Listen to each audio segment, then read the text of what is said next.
Support the Amigos podcast and keep the Amiga goodness flowing for just $1 a month. Visit our page at patreon.com/AmigosPodcast.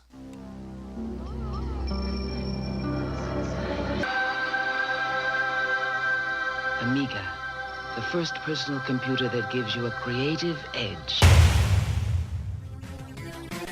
Amigos, the podcast about everything Amiga.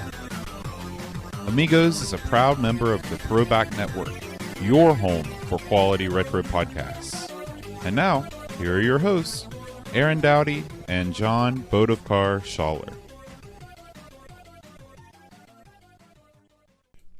Hi, everybody. Welcome to Amigos. I'm John. And I'm Aaron. And today we're going to talk about our new format, which is me not saying the name of the game first. You're going to have to find out what the game is. That's not true. We're talking about Qwak. I was going to say, and then on the name of the podcast. It's probably also on the name of the podcast. Also, we announced it last week. Yeah. Good plan. So, what else you got? This is a new format. We open up the show, Bo says something stupid, then I mock him for 2 hours. Sounds great. It's like the opposite of the way it normally happens. Oh, son of a gun. How dare you, sir? So, Aaron, what's new with Amigaathon 2017? What can you tell us about it? When is it going down? It's going to be a happening, boat, if I may say. I'm very excited about this particular Amigaathon. It's going down Saturday, August 12th. Mm-hmm. Not June, not the 11th. August 12th, the year of our Lord 2017. Myself and Boat are going to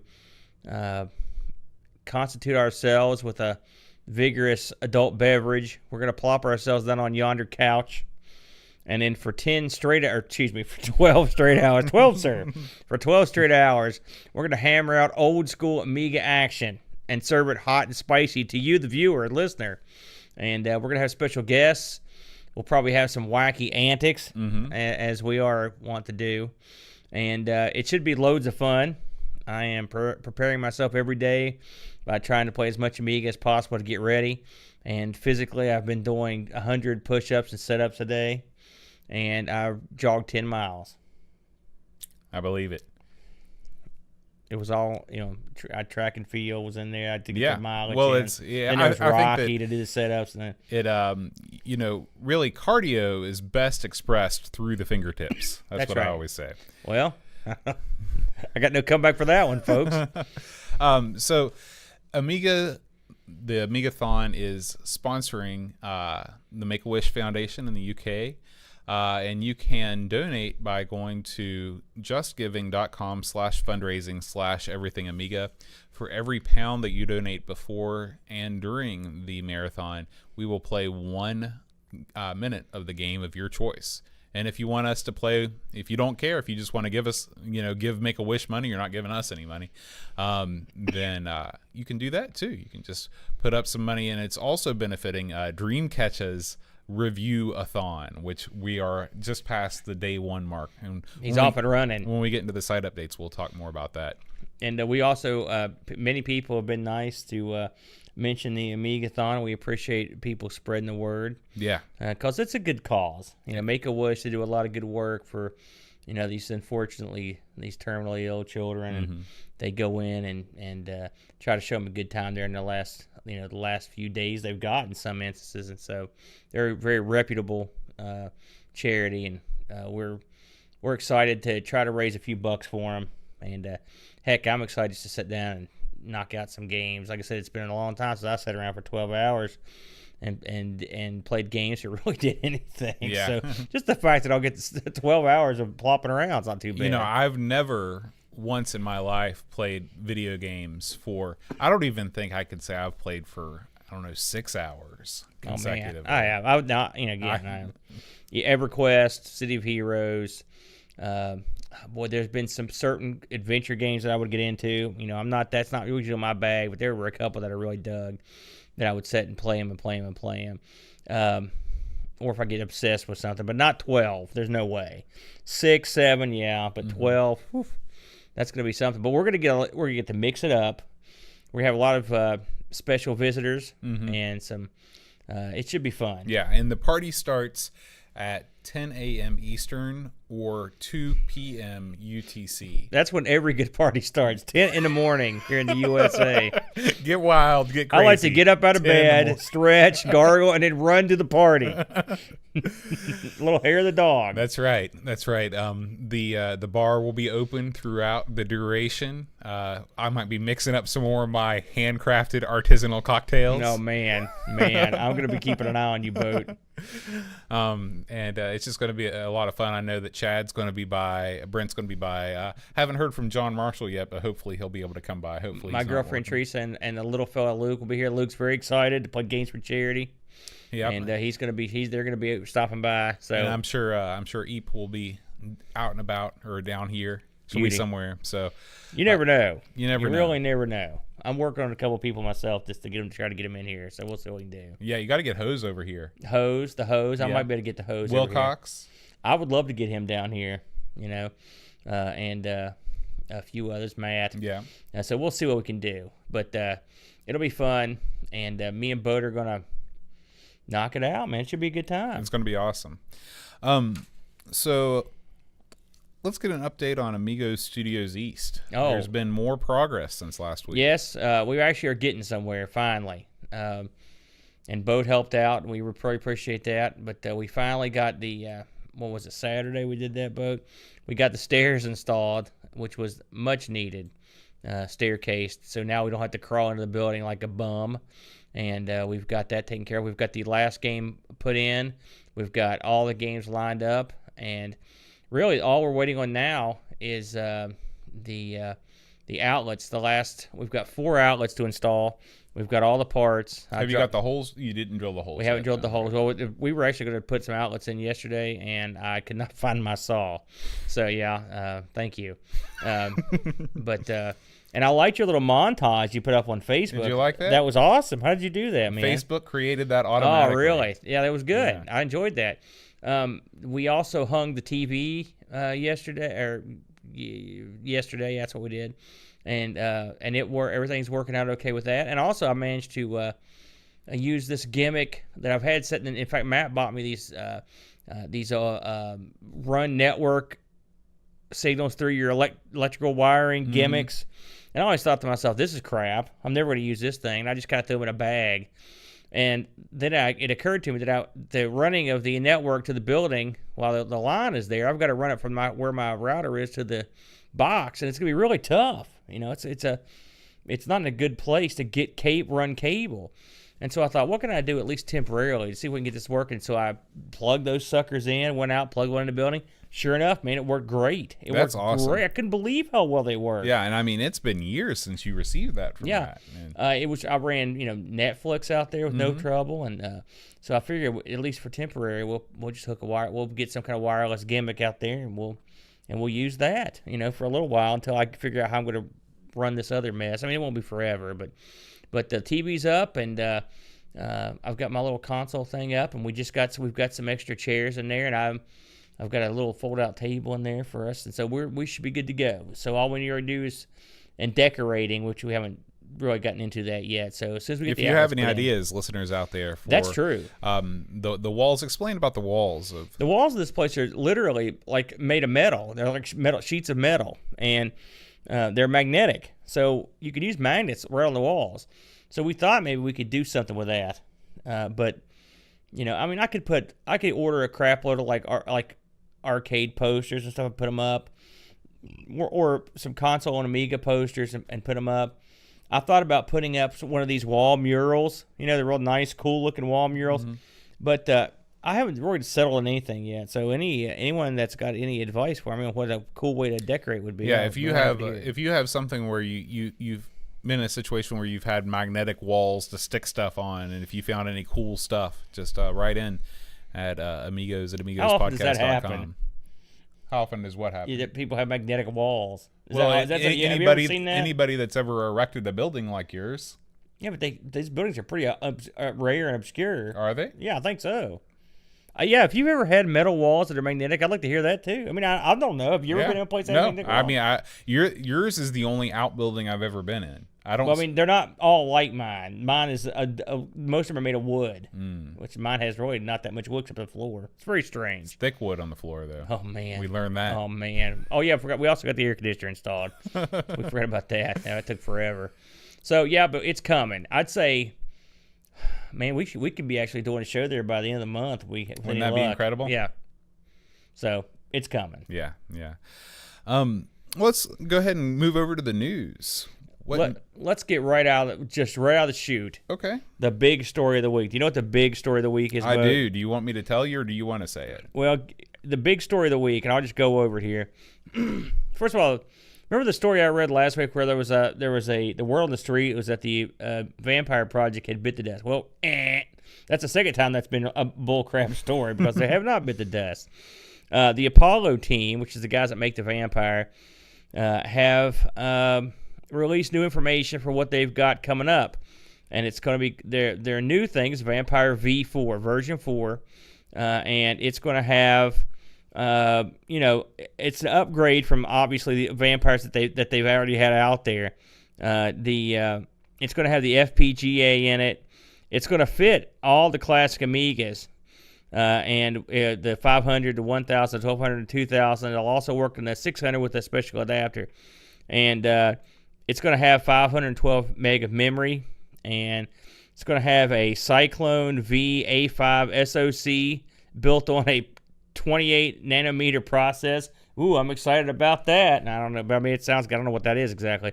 But, and there are other things, the HDMI, stuff that it always had. But the big thing, the big wacky news, and I want to get into a discussion with you on this, is they've announced that they are going to build a Vampire standalone unit. Mm-hmm. A standalone unit. Let me say that again.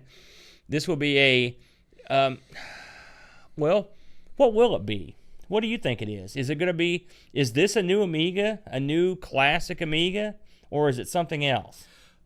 I'll be interested to see how they differentiate this from the Myst FPGA, because this seems exactly like what that is. So I don't know. And it's been out. That one's been out for quite a while. Yeah. I think, doesn't Flack have one of those? Yeah. You're right. There have been a couple.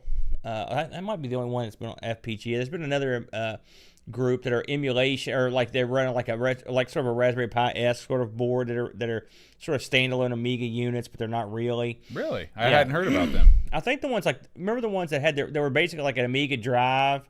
Oh, that was based on an ARM chip, like right. based on Android. Yeah, but I mean it's not Android-based. running FPGA. Is my point. No. What's different is that the FPGA, as you know, for people that go insane about this stuff, is that it's the emulation, the hardware is being emulated rather than the software. Right.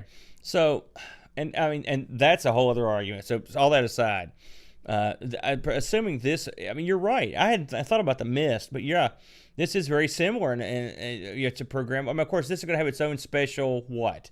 What will differentiate this? It'll have its own special hardware. I don't know. Is it a new Amiga? Is this?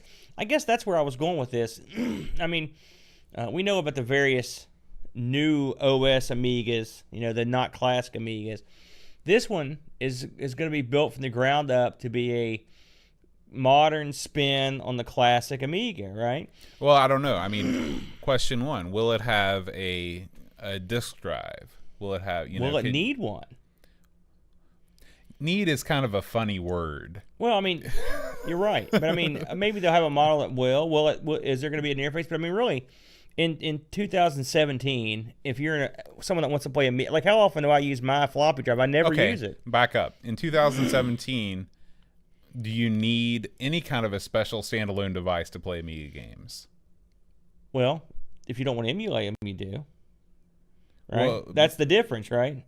I mean, really, in some ways, it comes down to. I mean, first of all, I'm not lobbying for either one. I mean, honestly, I don't know where I'm set yet, to be complete. So this discussion will help me get there. And you're right. In 2017, you can play Amiga on a number of ways. However, I think we could both agree, and I can't say this from personal use, but just from hearsay and what I've heard, the FPGA will play your Amiga, classic Amiga software more like an actual Amiga than an emulator will, right? But it's still not the same thing. It's You're still right. emulation. So, well, that's the question, right? So would you rather have, if I had here at the table, I've got an Amiga 1200 with the Vampire 4 in it, or I've got their standalone unit that will probably have slightly better specs. It's built from the ground up. Which one would you pick? Well, to me, I don't really think that either one is necessary, because why do I like to play the Amiga? Well, I like to play the old games. The old games don't really see much benefit from the Vampire card. You can get, if you put enough RAM in your 1200, it'll play every single game that was released for the 1200 in a way that it was intended.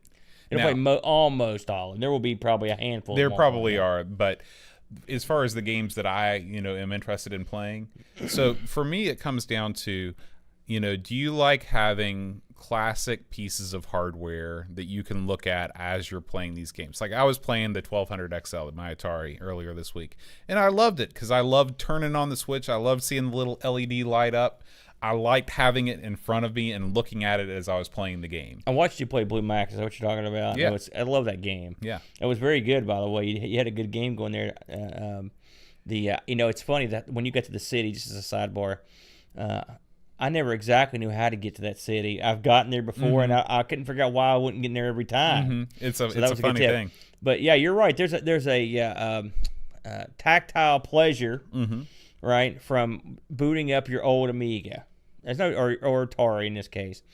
That much said, and this is an argument for the standalone. First of all, I don't think anyone's arguing against it. I know you're not. It is what it is. Yeah. But in its favor, we have, and I'll be the first to stand up and raise my hand. We've got a platform that is, very old, and while in some instances there are repairs that can be made, or even swaps that you can make, board swaps, we can't all do it. And sometimes it's not even cost effective to bother.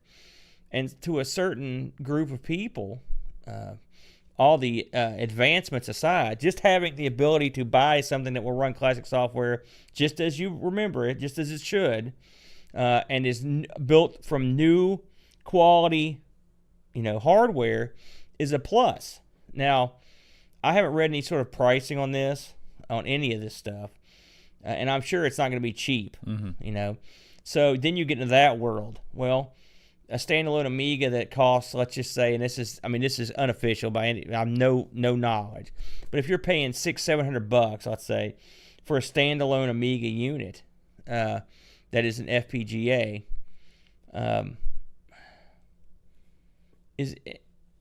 you must have, it's going to be aimed at a specific type of person, I guess is what I'm saying. There are some games that are going to benefit from the speed bump, and I'm talking stuff like Elite Frontiers, or certain games like that the Amiga struggled with, and and you can use them with the expanded stuff, But I'm kind of like you, and this is sort of where I came to when the original Vampire, because I was really excited for it. There's a part of me that is an old PC guy, right? Not in a bad way, but when I was younger, the PC, your goal was to keep upgrading this sucker. Every year, new processor, new motherboard, new RAM, new processor, new video card. When it started, that went down, and it's just what we did. And I had my buddies that all had their computers, and we all tried to at least keep up, if not pass each other.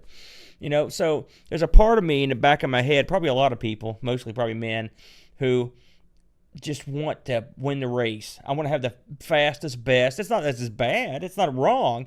But there's part of people that just want that. I want, if I can get, if I can run Doom or Quake on my Amiga, I want to do it. And that's. But I'm kind of like you though. I play all the old stuff, and it occurred to me that I just didn't need. The extra power would be pointless to me. I can't think of a reason what I would do with that stuff. So all that aside, it's a very interesting development, and I'm anxious to see where it goes in the future. And part of me is very happy that the Apollo team is up and running, and they've got plans, because we talked about this before, and this might be something that maybe goes in along with what we talked about before with the newer modern Amigas. Something's got to take the mantle if they're going to try to get any traction in the Amiga world. If we're going to try to come up with some kind of new system, and maybe this is another avenue. Maybe you get the best of both worlds this way. Yeah, and I can see if you are maybe in the homebrew scene and you want to write for the Amiga, but you want to write for a faster Amiga, maybe this would appeal to you. But at the same time, you'd be limiting your audience to people that only, your audience would essentially only be Vampire customers. Yeah, So, well, you're right. I mean, it's wacky, it's for sure. But we'll keep an eye on it. I'm sure. I mean, this was huge news. I saw it everywhere. yeah. And we'll see what it develops. To me, somebody will have a hit on their hands when they come out with what is basically the equivalent of what Nintendo is doing with their classic machines, where they look at the aftermarket prices of these things. They say, okay, if you buy an NES on eBay, you'll pay anywhere from $25 to $50, and then $4 or $5 a game.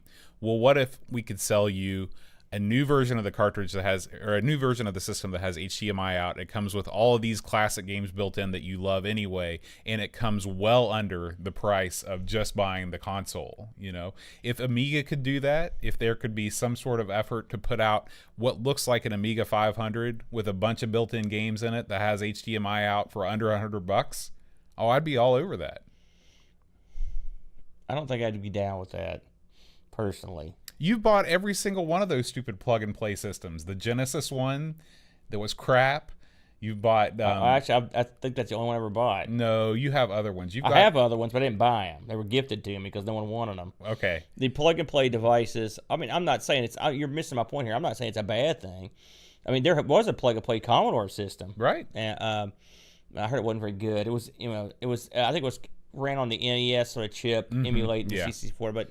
It did. You were able to actually solder that was the Atari. No. This was also the Commodore one. Oh, really? Yeah. I remember they made a Commodore-based game. I think it was I think it was a monster truck game that ran on Commodore on a chip hardware. That what's her name was the real smart girl engineer. I can't think of her name. Jerry. I can't remember her last name, but. She made this thing, and it was running. It was a Commodore that was running this game that you could modify, but I didn't think you could actually modify the no, the you other could one. open up the other one too. Why would you want to do that if it was NES on a chip? You're asking a question that I mean, why are we here? I don't know. But we'll keep an eye on it. We'll see what happens. An Amiga, but I want to know why you're not down with that. Why would you? I mean, not I be personally. interested Well, I mean, if they did it right, I would be okay with it. I mean, I don't have a problem with it. I hope they wouldn't. I hope they don't sell it like Nintendo does, and this causing all this mayhem with. Their stuff. I mean that's ridiculous. But it's a little bit different than a computer. You could have a keyboard and stuff. Well, no, that's what I'm talking about. It would be an Amiga 500. I don't. You think it'd be a market for something like that? Probably in Europe. Maybe. I have no idea. I'm just saying, wouldn't it be cool if something like that would be what would make me excited? Is if you have to come in with the form factor and you have to come in with the price point. I think you'd be better off doing that with a CD32. Nobody would buy that. Well, no, you're missing my point. First of all, CD32 can play all the Amiga stuff, but it's already converted to only game pads. Yeah, but it's crap. And it's not crap. It's the exact same stuff. It's just on a CD. Yeah, and it's a form factor that has no nostalgic appeal whatsoever. I'm not saying build it as a C32. No. But I'm saying you could use the C32. Well, sure. I mean, you can put whatever. Nobody's, when they build this new fictional system, they're not going to be putting the innards of an actual Amiga 500 well, in. I know. Maybe. I mean, I don't know. It's funny. I never really thought about that, to be honest with you. But having a plug and play Amiga, I think it's a cool idea for a lot of different computer systems. Could you imagine? I know there's been countless attempts to resurrect the ZX Spectrum, and one of the latest ones, not the Vega, but the one I think it's called like the X1 or something like that. Mm-hmm. It actually looks like a Spectrum. It's got the keyboard and everything, and it's got HDMI out. It's got games built in. It's really cool, but it's still a little bit too expensive. But it's just really hard to bring it down when they know they're not going to be shipping, Nintendo quantities of units. So. Yeah. That's one thing Nintendo's got going for it. It can always sell those units. So, anyway, that was the big news of the week. But there was plenty of other news. We should probably keep on trucking here. So, and this was sent over to me from a fellow on my Google Plus named Seb. They have, and this sort of falls in line with what we were just talking about. They have ported over Command and Conquer Red Alert to run on Amiga. Remember Red Alert? I remember it. I never played it. I did, believe it or not. And were you a fan? Yeah, at the time I was okay. It's funny, it's not really my game, but I had it's like a real-time strategy game, right? Like StarCraft. Yeah. And now this one, not to get everybody's hopes up, if you want to go play this, for one thing, you have to get software from your original Red Alert discs, and copy it over to your Amiga. And also, they say don't even try this on a stock Amiga. You're going to need something with like an 040 or higher to play it. But still, kind of neat. Again, it's a bummer that you can't play it on just a proper Amiga, but that's the way it goes. So, oops, sorry. It's running at a very high resolution. I've never seen an Amiga game that has that level of detail. I wonder if that's a function of a different coprocessor or what allows the Amiga to have that kind of resolution. I mean, that's like VGA graphics. It looks good. Yeah. I don't know. This week, a new Amy kit came out, and it's got Linux support. So if you're in a Linux, I have not tried this. I don't run Amy kit anymore. I usually, like I said, either use a real thing or use WinUAE. But Amy kit's nice. We've always liked it. I've used it in the past. Seb also sent me over. I love this guy. He set me up, right? Did you see this video he sent over for Monkey Island? The band covering the Monkey Island bar guys. I found that to be very. Play a little bit of that. A little sample. Pretty good, eh? Yeah, I love these videos. People are so talented. I wish I was one of them. Have you heard of this? I feel like we may have talked about this before. Have you heard about this site called Amigaalove.com? I've heard of them a little bit. I don't know what their format is, or if they've just got people writing blogs. I don't know what the scoop is. I do like that, isn't that nice? Yeah, it's cool.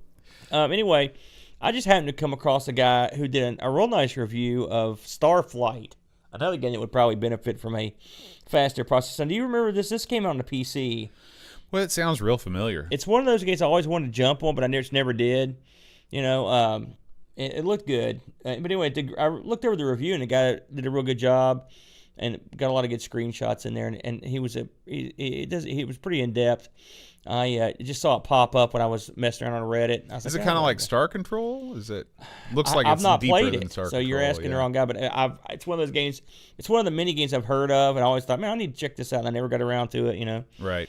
And lastly, the last thing I've got is, and this hot off the presses, Amigo Jason just popped up with a tip that right now on Bundle Stars you can get Little Devil, a game which I did an Amigos play on, and also used as the basis of my Amiga CD32 repair. But you can get this game right now on Steam for the low price of 99 cents. Wow, what a now, deal. 99 cents for this, if you don't have an Amiga and you want to give this a whirl, or you've got an Amiga and want an easier way to play it on Steam, I'd say $1. I'd go for $1. I think that's about my ceiling for a game like this. That's right. Yeah. That's right. But $1's not bad, No. $1's not bad at all on that. So it's quite funny how the this trailer actually it features no real gameplay, I guess. Good move. Yeah. Well, because neither is a game. Yeah. So there's the actual game. A hard game. Yeah. And the screenshots don't really feature what comprises most of the game, and it's those kind of first-person perspective maze.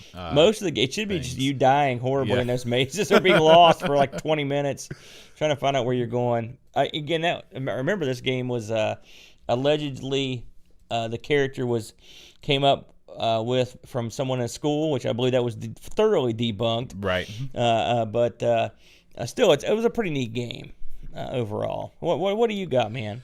Well, let's talk a little bit about what's going on over at everythingamiga.com, the home of the Amigos podcast. Yes. So the first news is that Kickstart issue 9 has just been put to press. Just dropped. Yeah. Even I haven't get to read it yet. So Neil has done, this is the Atari issue. He is, I guess, because of the new Atari system coming out, which he covers. And of course, there's also all the Amiga news that you can handle. But there are tons of different, I don't know, Amiga news from, I guess he's up to September, October 1991. But if you scroll all the way down to page 27, not that I've memorized it, I knew this was coming. I was waiting for it. but there's a feature that I wrote about my first computer. And since this was the Atari episode, my first computer was the Atari 1200 XL. Now, is this the same one you have now? This is the exact The same very one I have now. It's This durable. You ever do anything to it? is what do you mean? Like fix it, repair Oh, it? I had to repair the keyboard. I had to redraw the traces with the Oh, circuit it's got the pen. same thing mine's got. How Yeah. hard is that, by the way? It's not hard. You could do that for me? Sure. Oh, yeah, okay. bring it over. It's going to happen. I've still got my circuit pen, so. Okay, beautiful. That's awesome. That's you, little picture of you. Yeah, a little We're picture looking of at me. little boat. This is the original thrift mobile, my 1982 Volvo. Used to drive that to the Nice. flea market every weekend.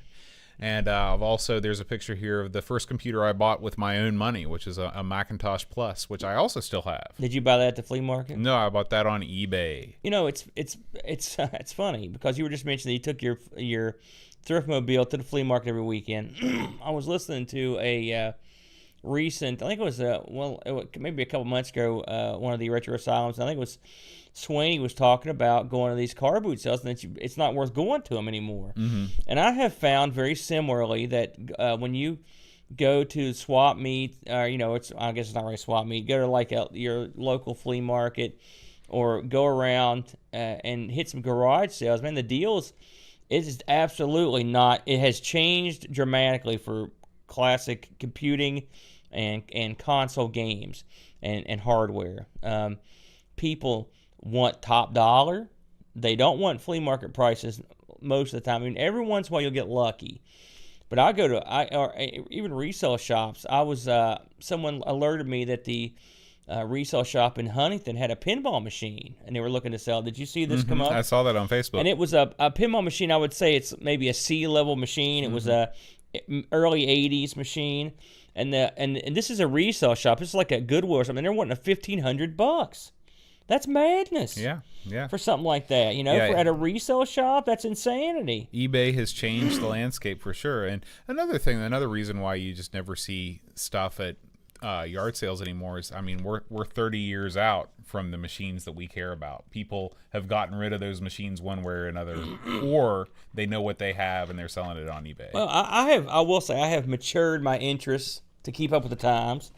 And so now I'm looking for more modern stuff, now and again when I go out. But eBay is it's the bane of my existence and the love of my life. Mm-hmm. Yeah. It has changed the game, and there is the genie's out of the bottle. There's no going back.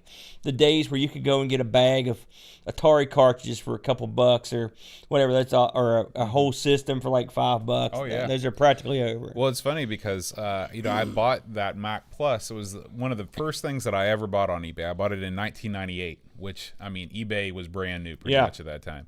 I got the Mac Plus. It came with a 20 meg hard drive, external hard drive, huge, a bunch of software, a keyboard and the mouse for $80.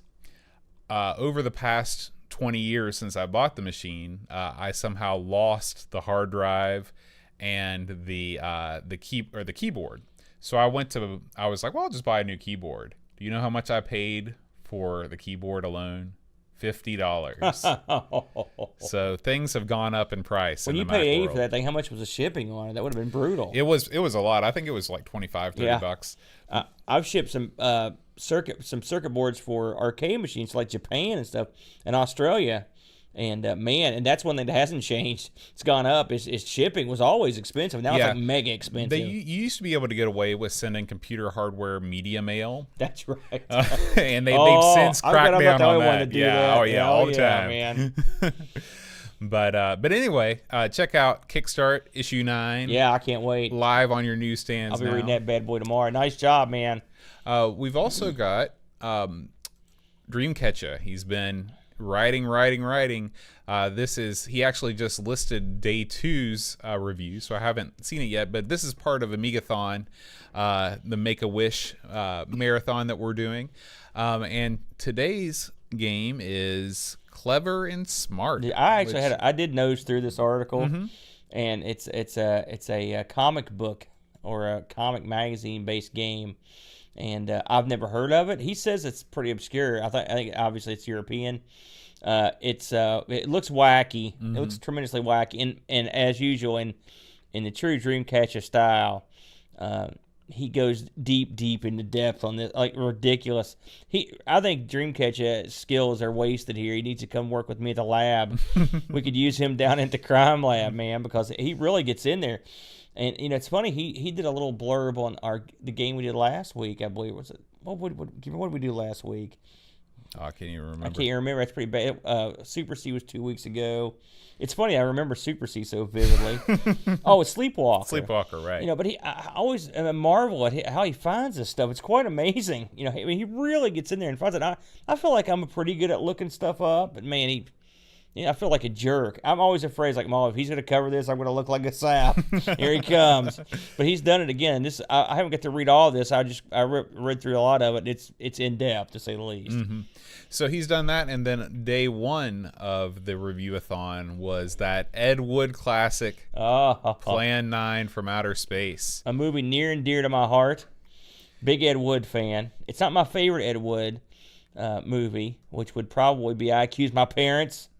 Love that movie, but it's a good flick. I mean, it's good in its hideousness.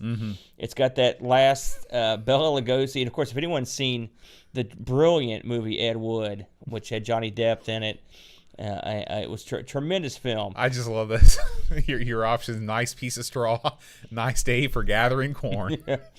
We've got to give that one a look. Yeah. I've always wanted to try that one. It's been on my list. Hey, Halloween's coming up. That's true. We we always play the best games for Halloween. Yeah. Hey, this has got to be better than Elvira and Fright Night. True. We're 0 for 2.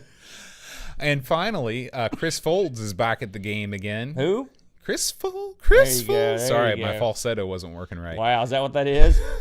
But he's played an Amigos Plays of Devious Designs, and he's got the patience of Job, because he tries to progress past this first stage for 10 or 15 minutes before he just gives up and goes to YouTube to find the solution.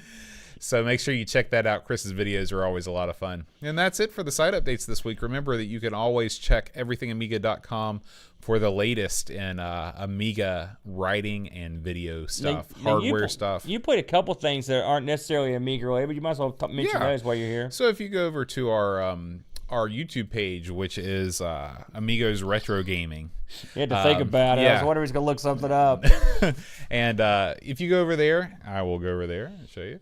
I put up a Amigos Plays video of, hey, look, we're live, of Blue Max, Keystone Capers. Yes. And an Amigos Arcade Adventures, where I talk about triple action pinball. So if you're interested in knowing the story behind my first and only pinball machine, you can check that out.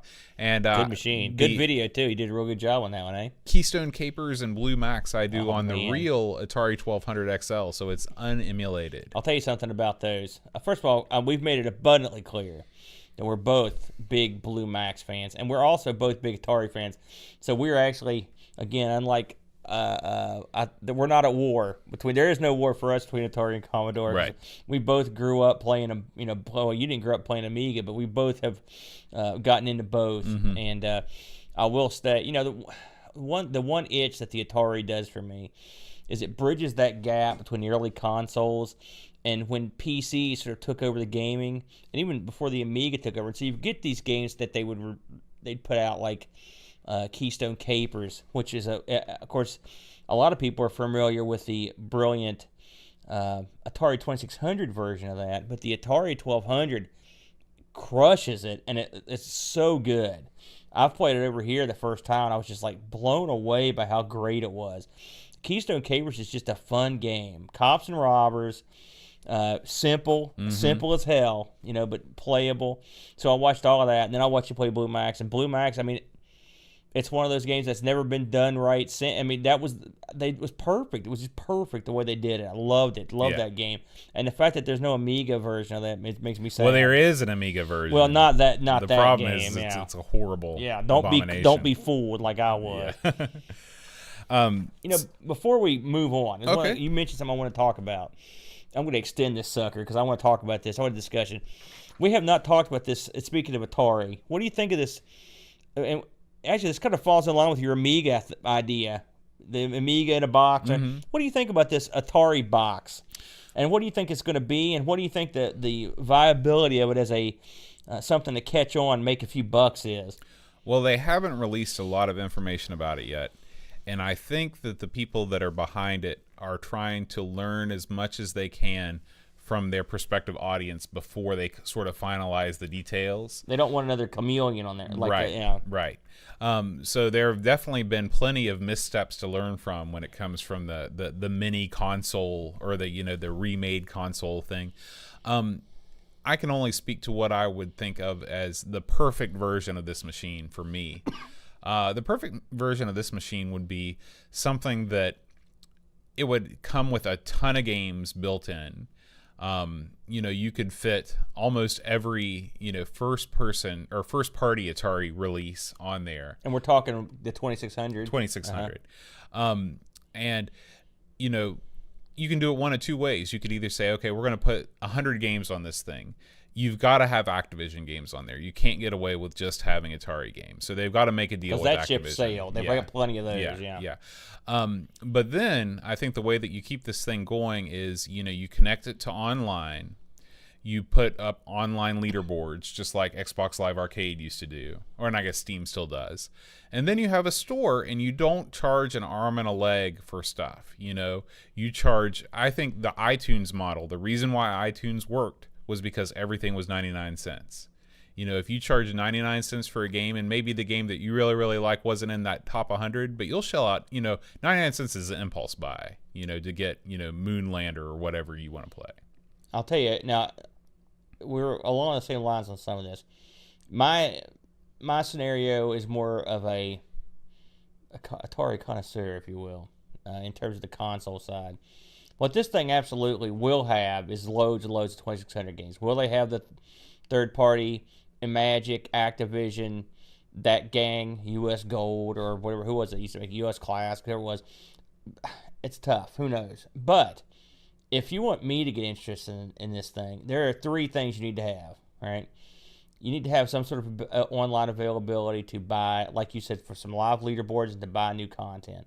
Secondly, you've got to have some Atari 5200 stuff on this thing, because that's the console that no one can play games for, because the joysticks are trash, and they're tough to find working. That they hook up weird. That's an untapped. I mean, they've released these flashback things a million times. Atari 2600 games, you can play them all. It's no big deal. You've got to have something new. All right, and here's what I propose. You put some Atari 5200 stuff on. That's something no one's gotten hold of. You put more Atari arcade properties on it that we haven't seen already. Okay, Atari had an endless supply of great arcade titles. I'm talking stuff like Tubin, something like that. Road Blasters, stuff you don't see in every collection, right? Thirdly, and this is more important for me, but it would be a nice boost. Jaguar. There's nothing out there. And again, another system that's tough to come by. I'm not saying every game was a classic, because clearly they're not. But you got your Alien vs. Predators. You've got your Tempest 2000s. You've got some other stuff on there that is unusual. And that would be a nice thing. I'm trying to think of something that they haven't done. Because if they just come out and say, here we are, we've got the same old crap. Look, you can play Berserk from 2600. Look, you can play the arcade version of, whatever, Pong or whatever. It's been done by them to death, right? They need to have a hook, a good hook. And they need to have released some titles that Atari produced that aren't readily available to everyone. Something else, stuff like Jaguar emulation is not great. And so that means there's a segment there. And now again, I know what you're gonna say. No one cares about the Jaguar. No one cares about 5200 because they didn't sell well. No one cares. And you're right. This is more hardcore. This is great. It's like I don't even have to be here. Right. But I'm just trying to think of what Atari could do. And you can, and something else I would like to see, by the way. Throw in some of your computer properties. They've got some computer games they could throw in there that were don't put on the Atari 2600 version of Keystone Capers or Warlords. Let's see the more improved versions that were available on the computers or on the 5200. You know what I'm saying? Yeah, and I do agree with you to a certain extent. I think that if they put, I don't think there's anything wrong with doing 2600, 5200, 7800. There's no way they're going to do Jaguar. It's not practical because you don't have the controller. You know, they're going to sell this thing with the 2600 controller. Did they say that already? Well, I mean, because the are they going to sell this thing with the Jaguar controller? Well, no, but the 7800 controller has 2 buttons, for example. So that takes that out. The 5200 has an analog controller. I mean, so if they're just going to ship you with the 1 button controller, that pretty much at that point we know exactly what they're doing. Well, I guarantee you they're going to ship it with the 1 button controller. That's what Atari is to 99% of the population. Now, look at the 5200. Are there good games for the 5200? Yeah. I don't know. Are there games that people are clamoring for? Well, possibly, because they're better looking versions of the 2600 games, but the 7800 version is better than the 5200 version. So why bother with the 5200 version? I don't know. I don't know that. I've played a little 5200. I know a lot of it's computer ports, right? Most of the 5200 games are the same versions of the Atari 8-bit. The reason I say that though is just they've released so many Atari flashback consoles that what is going to separate this from that? I mean, just having live scoreboards, I don't think is enough. Do you? No, I don't think having live scoreboard, but having an online marketplace and also having HDMI out. But who's gonna go buy Pitfall for $5 on this console? I mean, there are so many various ways that you can just go. I don't know how many. I mean, I know some of those things had featured some of the Activision properties, and I mean I looked at the new one. They just released a new flashback. It's got like 1 million games on it. So obviously the people that are making this console are aware of that, and that's why they're not announcing a lot of details, because I think that they're still looking for that hook. You know, I think that they're pretty savvy about doing it the way that they're doing it. You took the words out of the hook. What's the hook going to be? I guess time will tell. Yeah. But it is interesting. And it's an interesting experiment to see if it's viable in 2017 to put something out there. Will people pay $1 or $5 for, Yar's Revenge? I mean, you're talking some of the best Atari games. Yar's Revenge is going to be on there. Or no, but it's an example. It's a top tier title, right? So are people going to pay that now? I mean, I don't know. I just don't know if they're going to.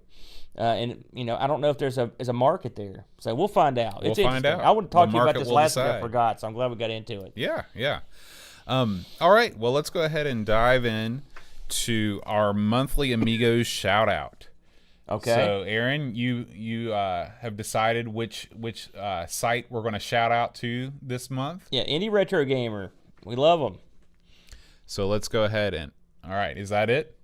That's that. I mean, is that the end of the segment? No, we can go into why we love them. Well, let's do it.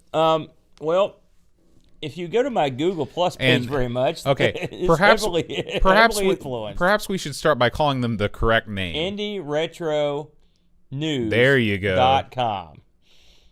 Pardon me. The fellow that runs this also runs the big Amiga Facebook page. Real nice cat, and they always have great stuff on this site. It's an invaluable site to me in gathering news, and I'm sure to a lot of other sites because I see their stuff all over the place. They cover a multitude of systems, classic systems, and they're always quick to get the good stuff, and it's one that I use I visit it every day, many times a day, just see what's going on. Plus, it helps me keep up with what's going on in other systems, see what's up with the ZX Spectrum, or like it's funny, the Spectrum's getting a lot of action here recently. It's the damnedest thing. Yeah. And C64 too. Mm-hmm. They're getting a lot of action, and so it's also. I find it pleasing to see this stuff roll by. I know this stuff's still getting. It's funny. I had along these lines. I had a thought. I was sitting at a stoplight yesterday, and I was thinking about this week's game, and I was like, "Man, that's a great game. I'm gonna go home and give that another shot and play it some." And it occurred to me that I'm looking at the Amiga in a different light now. I don't even look at it as a nostalgia. I mean, to me, this is what gaming is right now, right this minute. This is what I'm playing. I don't know what that means, but I crossed into a different level of consciousness at this stoplight. Because when we started this thing, I was like, this would be a nice nostalgia look back, try some of these old games. But man, I'm having as much fun playing a lot of these older games as I am. Even like something like Sleepwalker, which we didn't give rave reviews or anything to, but it was still... It's a real fascinating, unique game that was very interesting. Mm-hmm. This week's game was like that too, and so it's gratifying to see that more stuff's coming out for these classic systems because there's still a lot of stuff, there's still a lot of juice to be squeezed out of the lemon, if you know what I'm saying. Yeah. And so, as part of our monthly Amigos shout out, the Amigos will be donating $10 to Indie Retro News, and in an effort to help keep them afloat. Yeah, so I think that won't be a problem. Not that they need our help, but yeah. But we want to support them because they are such a great resource. Yes. So thank you, Indie Retro News. Thank you, Indie Retro News. All right, Aaron, it's time. It's time to talk about Qwak. Qwak, not my doctor either. So let's talk about Qwak, baby. What was that? Let's talk about you and me. Qwak. No, we're not going there. Let's talk about all the good things and the bad things. There goes all. That just shut us off right there. Qwak. So first of all, it's a Qwak. Yeah, I'm frequently misspelled this. Yeah, no kidding. So this came out in '93. It was developed by Team 17. Team 17 responsible for some big games on the Amiga. Alien Breed series, Worm series, Body Blows, Project X, Stardust, Super Stardust, Super Frog. So they've done a few things. Mm-hmm. Still around. They've been around the block. Yeah, it's great. This game also got a release on the 32, it's the CD32 it shared the disc with Alien Breed Special Edition. All right. And I'll talk more about the value of that later, but apparently it's a pretty rare item. So it came on one disc. This was a budget title. I believe it got released I think I read it was released at like 16 pounds. Wow. So it was not a super full budget title, yeah. It allows 2 simultaneous players, which is, we'll get into that later. The main guy behind this, really, from what I read, and I'll get into an interview with this guy I found later, but the guy who really, this was his baby, was a fellow named Jamie Woodhouse. He really only did a couple games on the Amiga. He did ATR All-Terrain Racing, you remember that one? And then Nitro for Psygnosis. He did the coding, and he did the majority of the graphics. The music was, of course, this guy keeps popping up, Alistair Brimble. Oh, yeah. He did a ton of the Team 17 stuff. Well, that makes sense because I love the music in this game. And he did, of course, he also did Awesome. He did Rockstars Ate My Hamster. He did some of the Dizzy sequels. And the other musician was a guy named Bjorn Lynn. Bjorn Lynn. He did music for Alien Breed, Worms, a game called Brat, which I don't think we've ever looked at, but I remember playing that one back in the day, and Project X. So you've got an all-star cast here. Now, according to what Jamie said, this game was sort of his baby, and so he got it produced at Team 17, but they gave him a little bit of help on the graphics and the music, but I think pretty much everything else was a one-man show. So it's just your classic one-man gang type of affair with a few guys coming in to help out at different times. So this game got I'd heard of this game. It had a good rep. but I didn't realize it had been ported quite as. And there's a reason why some of these ports are around. So I think this game originally came out on the BBC Micro.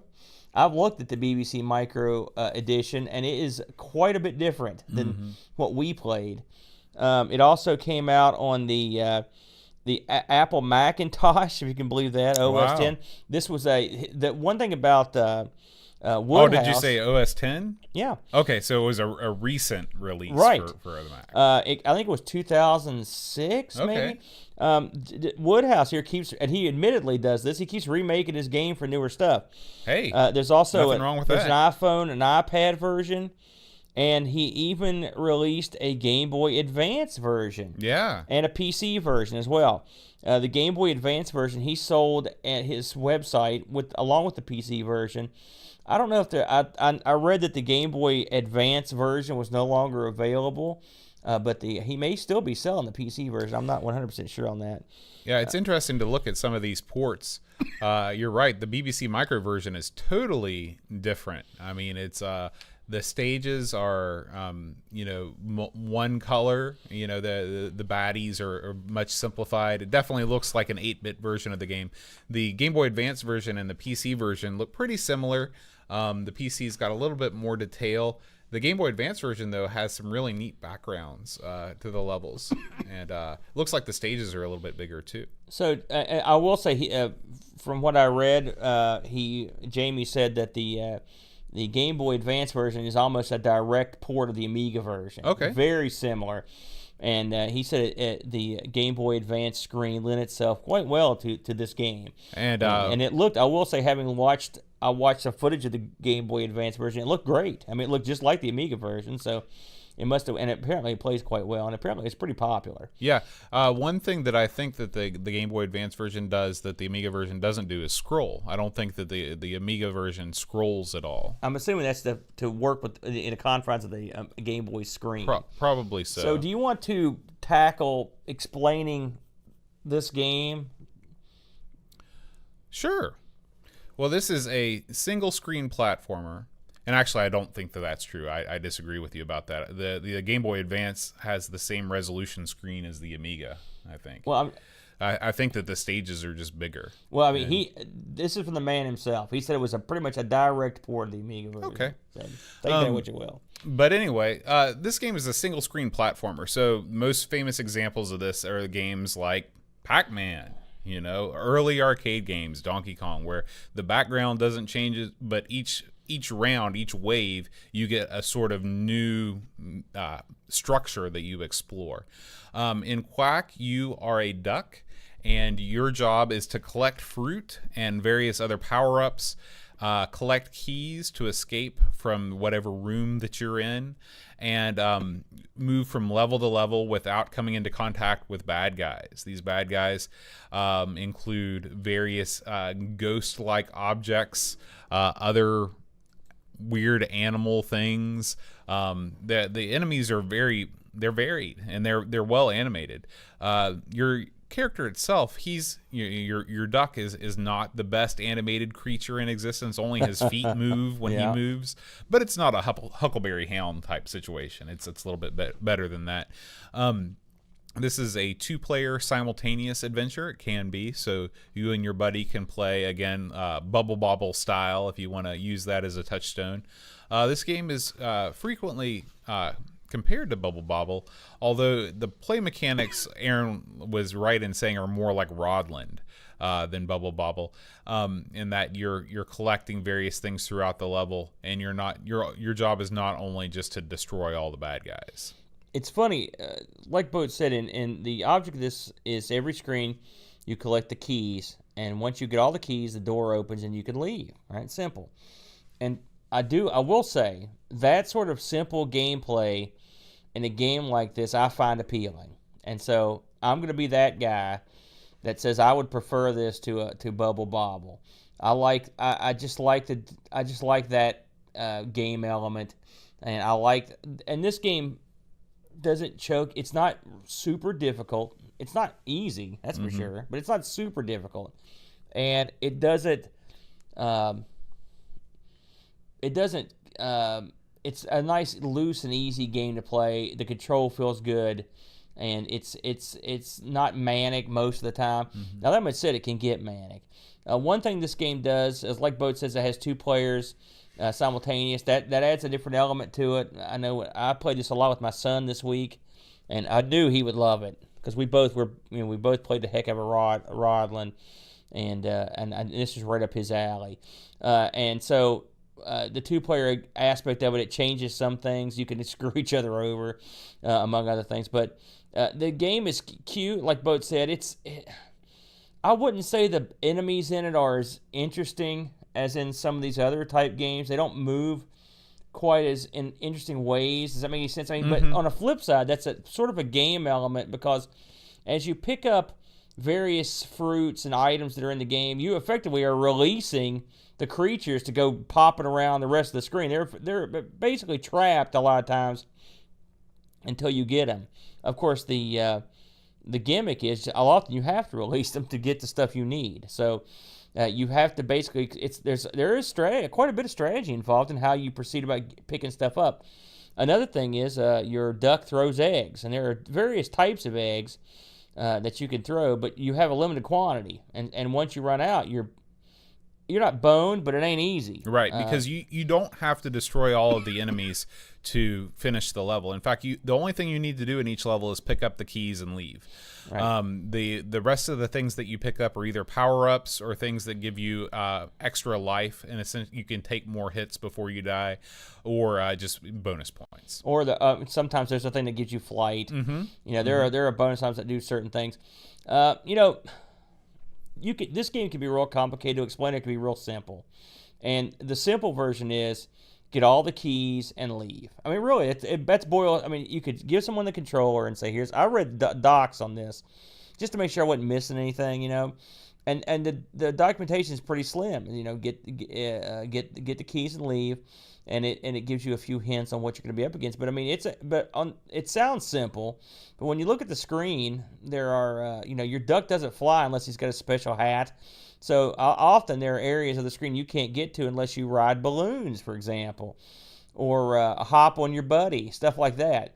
The game has secret areas, which is always fun. The game has an added level of interest or playback if you go through and try to get to areas you couldn't get to before. There are iron keys that unlock certain gates that get you stuff, but it's real complicated or hard to get to them sometimes.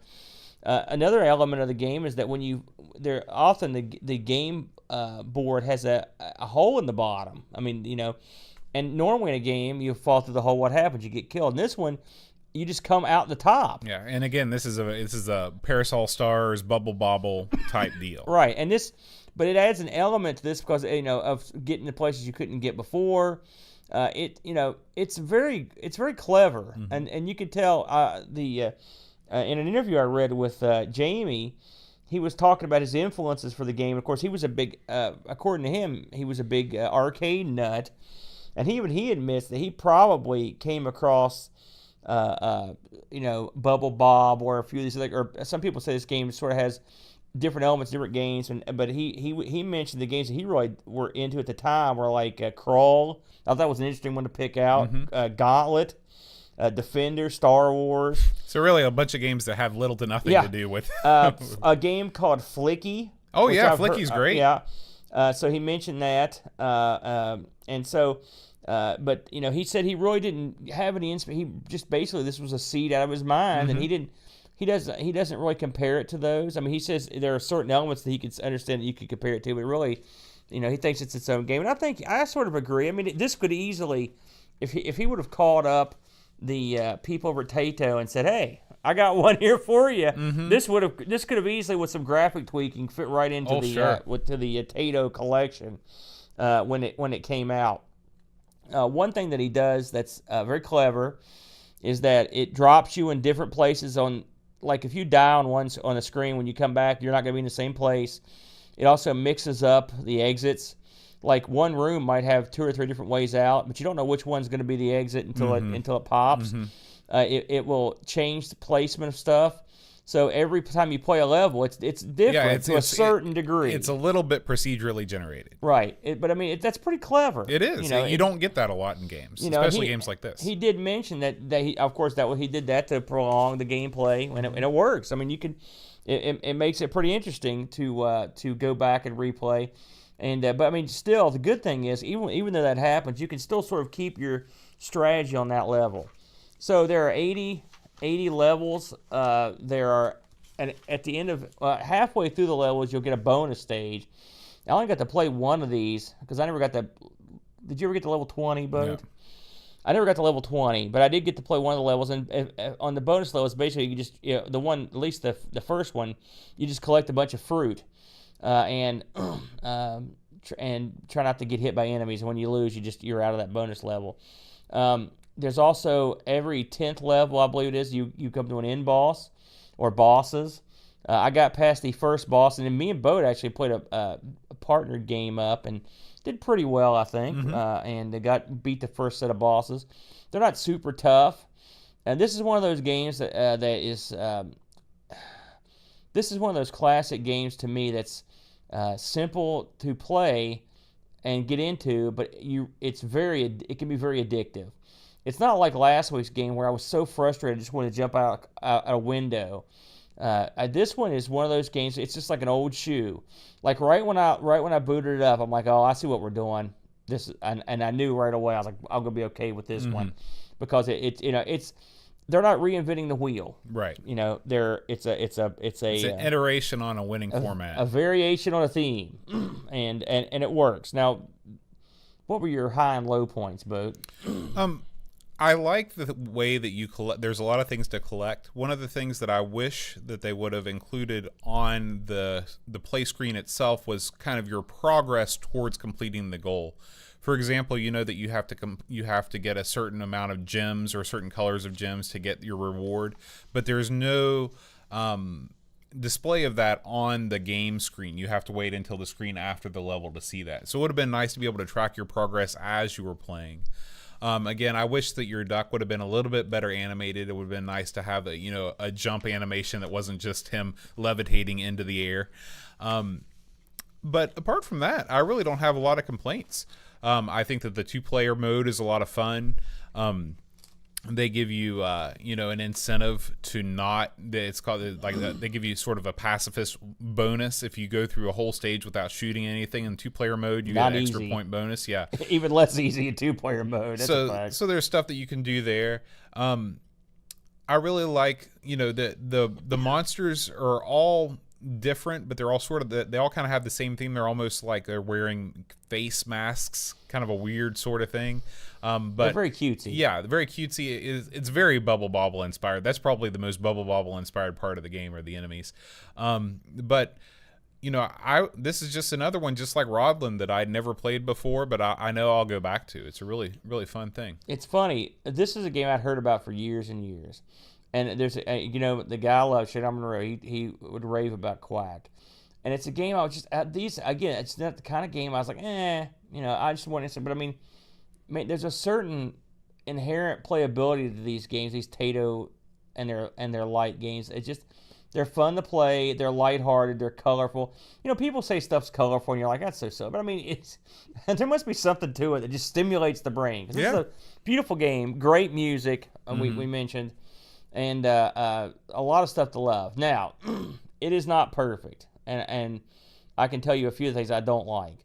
I still do not like Up for Jump, and on this one, and it's not. It could be worse, but I don't like it. Well, it's funny because when you play the CD32 version, then you have the second button. Well, the funny thing is, I read that the CD32 version still has Up for Jump.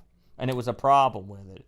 Now, I can't confirm that because I haven't tried it, but I don't know, because the version, the version that we played on here had the second button mapped to it. So unless that was put in, is that what we were playing over there? Yeah, I was using Up for Jump every time. Well, you shouldn't have been. I didn't know there was another button. Should have asked. So there you go. So, but Up for Jump is still there now. I'm assuming it's there. Now I understand what that complaint was saying, because Up is still Jump in that version, but the button also works, the second button. it would be nice if you didn't have to hit up for jump. Of course, again, that's how many people are going to have the C32 version as well? Right. Not that Nobody. many. So if you're emulating this, I guess that's the one I'd go after. Or you can just remap your buttons, Yeah. which we do all the time. Secondly, like Boat said, it's a shame that the duck. It's funny. It's another mascot that they sort of missed the boat on, because the duck could have been a real character if they Yeah. wanted him to be. You know, I mean, people love Bubble Bobble's characters for Parasol Stars or Rodlin or any of those. This could have been another one like that. But this guy, it's funny, of all the characters in the game and all the colors of the duck's not great. He's not horrible. It's not as bad as, some of the characters we've seen. But he could have been Intergalactic better. ambassador to an ant-like people. I was thinking prehistoric caveman bully. Oh yeah, but, that's the worst. That wins the prize. Yeah, that guy sucked. I like the eggs. I wish there was a way to tell how many you had left. Yeah, that again, just more information on the gameplay screen. Or like what kind of eggs you have. I mean, you're basically on your own there. Something this game does, and I'm going to complain about it because it bothers me, but I guess it's sort of not something you can complain about. Is when the round starts, you're basically standing there for a few seconds before the other guys warp in, and it's really easy just to be wandering around and get insta-killed. I mean, then that's irritating. Another thing it does is this game's big on raining stuff down from above, and usually it's fruit and stuff, but one thing it does is rains these spiked balls, and if you're having to be on the top level, you could easily get screwed. I mean, and just in no time, you're dead. Like that in the boat while you're playing, and it happened to me a lot when I was playing. Those spiked balls, when they come out, they go through stuff. You're screwed. It's hard as heck not to get killed by them when they come out. So that was irksome. I think they missed an opportunity in 2-player to do a little bit more than they did. But it's still it's pretty good. I can't complain too much about it. But what would you have liked to have seen in the 2-player mode? To me, this doesn't. That's one place that, like, say, a Bubble Bobble or a Rodlin. To me, I don't know. It just didn't seem it didn't seem like I played this by myself a lot this week. Then I played it with you and I played it with Luke. I like it more by myself. There's the guy that made this mentions in his interview that he made 2 kinds of levels in this, and they were action and puzzle. And action's fine, but in puzzle, if you're trying to get something done, it's real easy for your partner to screw up and screw you. And I mean, it's not like you're doomed, but it can make it much harder to get stuff done. I think it's just one of those games. Now, again, I haven't played a ton of it with another person, so maybe I'd get used to it. But it's different. I absolutely did a better job when I was playing by myself. So there's that asset. But overall, this has been called like the greatest budget title ever released on the Amiga. Really? Now, of course, we don't have the budget titles here. And I don't know every game that was released on a budget, but for a budget title, this is a pretty darn good little game. I agree. And really, for any game. I mean, we've played plenty of full titles that weren't anywhere near this good. And again, here's another game. Like I said, like Rollin, it just it's so pretty and plays quite well. The Amiga really had a knack for these arcade ports and arcade-like ports, and this is another one that just fits perfectly. Oh, I wanted to bring up, before some of the levels, they display a hint, and it says, "Wish I brought my brawly." Yeah. Now, obviously, this is some sort of British slang, so if somebody could write in and tell us what that means, I'd really appreciate it, because I want to know what a brawly is and why I need to bring it. Yeah, those hints were very, like there was one that's like fruit salad. I guess I have no idea what the heck they're talking about. A little bit cryptic. Yeah. So this game reviewed pretty well, as you can imagine. It actually got a 92% and a Gamer Gold Award by Amiga Computing magazine. Across the boards, you're getting everything. I think the lowest thing I saw was a 69% from Amiga Force in 94. So pretty recent to it. And then again, when was this game released? 93. So it's pretty close. So, okay. And but all the way up, like I said, to 92. And there was nothing. So you're talking mostly 80s.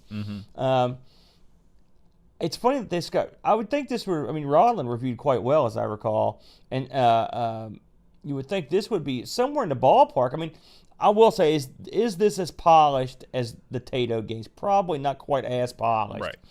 But I mean, man, it's pretty close. It is. Right? It's very close. I with the exception of what we talked about, and that's getting, usually we'll let stuff slide pretty well. We're getting nitpicky on some of this stuff, but this game is pretty solid. And again, I didn't get to play past level 18 or 19 before I got killed, so it's I didn't get that for probably level 15.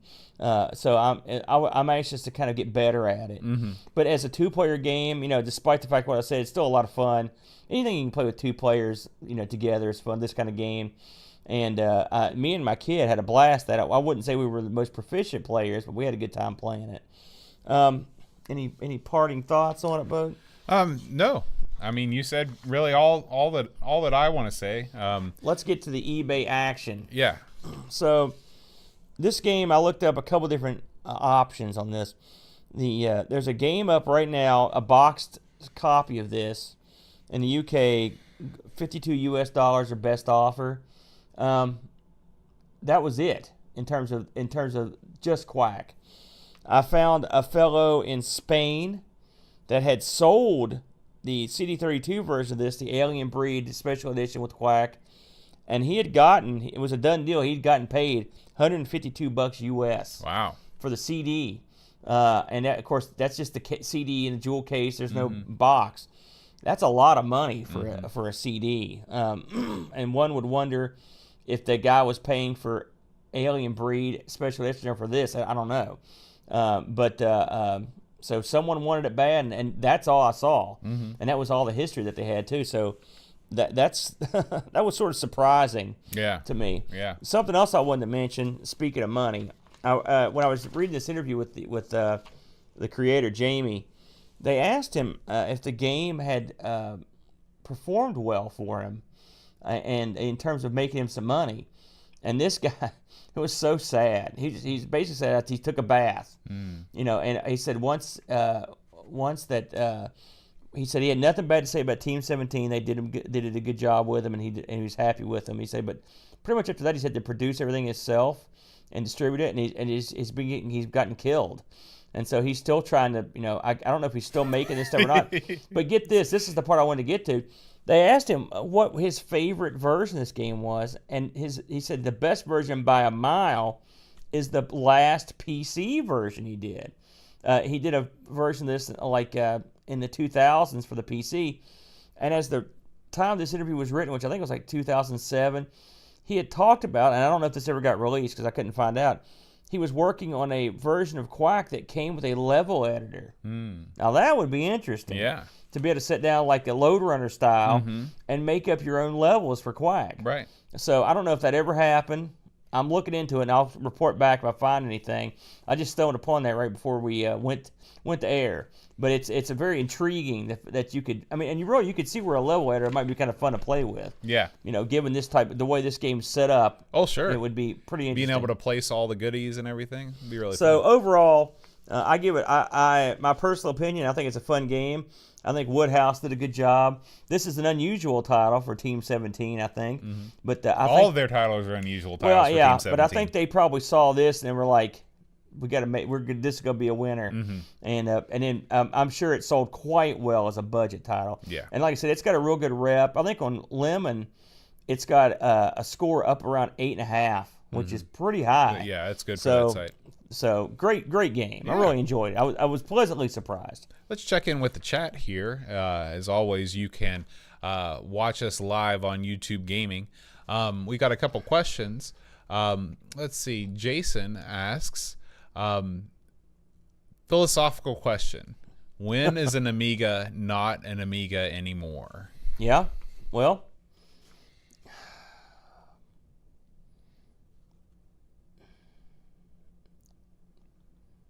that's a tough. What do you think? Let's hear you. Anything past 3.1. You mean so you're saying strictly a new Kickstart and Yep. Why? Because that's when Amiga as the company ceased to exist. So you're not even going. So what if I had the Vampire? Let's say stuck in there and I had 3.1 in there. Well, we're good to go. Yeah. That's so you're. That's a. I mean, I'm not saying it's arbitrary. It's just different. That's an unusual look at it. I would say that's a tough question. anything that comes, I mean, like my Amiga has more memory than your average Amiga would have shipped with or would have been available to unless you spent top dollar. So, you could say that. I mean, even that's different than what you would have had back in the day. Then you're getting into accelerators that will speed the thing up past the 060 mark. Well, that's, I don't know. I can't answer that. I really can't. I mean, to me, obviously, if you gut one to put a Raspberry Pi in it, that's not an Amiga. Why not? Because you're not running with authentic Amiga hardware. Okay, so that's your question. When you're not running with, that's your answer. When you're not that running might with say authentic the Amiga. Vampire, that's a sticky wicket because the Vampire uses the original Amiga hardware for some things, mostly for I/O and not even output that much. So I guess the better here's my retort. Does it matter? That's the real key. If an Amiga progresses past what it was, does it matter to you? Right? That if it does, that's the answer. If you get to the point where it bothers you that what you're playing with has all this junk in it and it's progressed past what the Amiga was, you probably don't want it. Does that make any sense? I have no idea what you're talking about. Yeah, so why don't we just move on? Let's go to the next question. Trust me, they'll understand. Let's see. Jason also asks. Make this one a softball, Jason. Let's see. Oh, actually, Ricky in the chat, Ricky Drescher, he says there's an unofficial C64 port of Qwak that was released recently. Oh, no kidding. Yeah, so all that's right. interesting. We'll have to check into that. Yeah. Jason also asks, speaking of Atari, have you tried that resistor on John's video cable for the capture card? Yes. Yes, we have. And unfortunately, it did not work. I'm not 100% sure that Aaron did it correctly, though. What are you saying? How do you know? I just saw that. I saw that electrical tape on there. Let me ask you, how would you have done it, Boat? I would have done it totally differently. Okay, let's hear it. Just everything. Do you know what the concept of what he was asking to have done? He wanted to put that, what was a 75 ohm resistor? I can't remember what it was. Yeah, 75 ohm. In the video line. That's all it was. That's what I did. Okay. If you have a better way, but that is insultory. I'll remember that the next time you want something done, pal. I'll remember that. I'm just playing with you, Aaron. It's too late now. You just ship your sailed. All right. I'll never ask you for. I'll get you another 75. Actually, I am grateful because not only did you supply me with the finished cable, you also supplied me with some 75 ohm resistors. So yeah, because I kept forgetting to bring the cable. But Jason, unfortunately, it didn't work.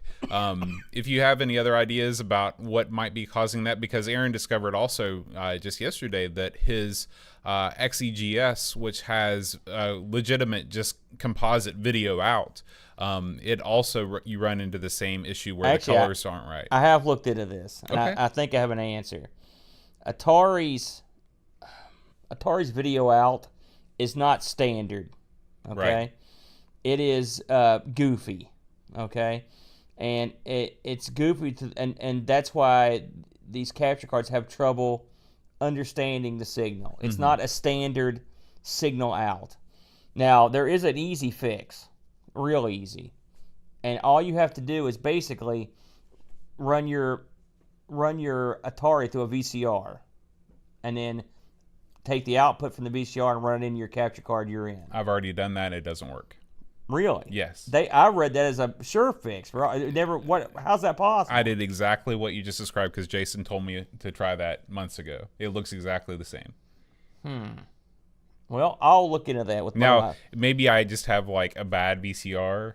I mean, maybe because I know you've got like a super VCR. I've got several VCRs. I was fixing to try it. Yeah, try it. I mean, the worst that can happen is that it doesn't work either, but it might work, and maybe it just depends on your brand of VCR. But I definitely tried that, and I thought that it would work, and it didn't work. So I've also found that there's a set of cables you can get for the Atari that will produce an S-video signal. I have that also. You have the X-video yes. one? It also produces the same bad How's signal. it look? It looks exactly the same as the composite when you run it through the capture card. All right. I've explored this avenue for many a year. I'll keep looking. But yeah, one day I hope that we can run that thing through the capture card. Although I didn't think it looked too bad just taping the monitor, you know. I mean, for what it was, yeah. Yeah. And I don't know about when you ran yours through it, could you actually play the game? Oh, sure. I mean, you just looked it jacked up. yeah, the colors are wrong. That's right. And yeah. there was lines. Yeah. Okay, Yeah. that's what I was thinking. Let's see. John Marshall has joined the chat. John, please come on over on Saturday. Anytime from 10 to 10, we'll be here for Amigaathon 2017. You're most welcome. And Ricky says his last name is DeRocher. So there we go. And Jason appreciated your answer about what makes an Amiga an Amiga. So he understood what you were talking about. Thank you. Ricky says that a brawly is informal British name for an umbrella. You were right. That. You were right. That's going to be our show title. No, be I sure didn't you know bring that. your brawly. I had no idea. I guess that's it. I want to thank BMACRI for joining us in the chat, as well as Ricky and Jason and John. Yeah, thanks for staying up Henrik, late or super duper late. Yeah, depending on where you're Henrik, at. if you're still awake, I know it's 5 o'clock in the morning where you are. So thank you all for joining us as always. You can join us live on YouTube Gaming.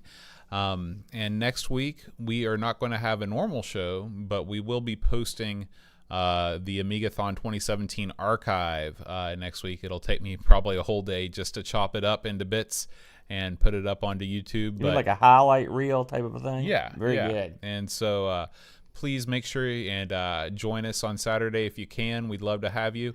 Donate if you can. And that's it for this week, Aaron.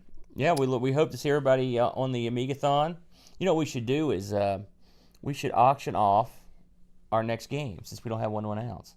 Yeah, we can do that on the go. Amigaathon. That's a There great you go. idea. There you Don't go. forget about that because I'll forget. Can't. Are you kidding? You're asking me not to forget? I couldn't find my way over here. All right. Well, we'll need somebody out there that's listening to remind us to do that during the Amigaathon because that's an awesome idea. What's the other thing you were going to say? Time to read the Patreon. All right, let's read them. So I'd like to thank all of the lovely Patreon supporters that help make this show possible, including Ian Griffiths, Duncan Stiles, THT, Anthony Jarvis, Dream Quecha, Adam Brattersby, John Marshall, Darren Coles, Neil Mansell, Brutal Barracuda, Alan Kebab, David McCrandles, Gary Hucker, Will Williams, Ravi Abbott, Kim Tommy Humbertstad, Josh Nan, Jason Warnes, Lyric. Well, I tried to say Lane and Eric Nelson at the same time. Lyric. You made a new Patreon. Graham Vebke, Paul Harrington, Rob O'Hara, Laurent Giroux, Jonas Rullo, Kjolbjorn Barman, Tapes from the Crypt, Adam Bradley, Chris Folds, Daniel Bingston, O'Brien's Retro Vintage, Chad Halstead, and Brent Dowdy. Thank you so much. I should also mention that Adam was giving me some scoops and tips on the Google Plus. We're at 190 on Google Plus. By the way, we're inching ever so close to the magical 200 mark. That's amazing. We just passed 500 YouTube subscribers too. Hey, not bad. 490 of which are guaranteed not to be bots. Really? That's a pretty strong guarantee, Bo, I'd say. Maybe it's the inverse. Maybe I got that wrong. All right, guys. We'll see you next week. Until then, adios.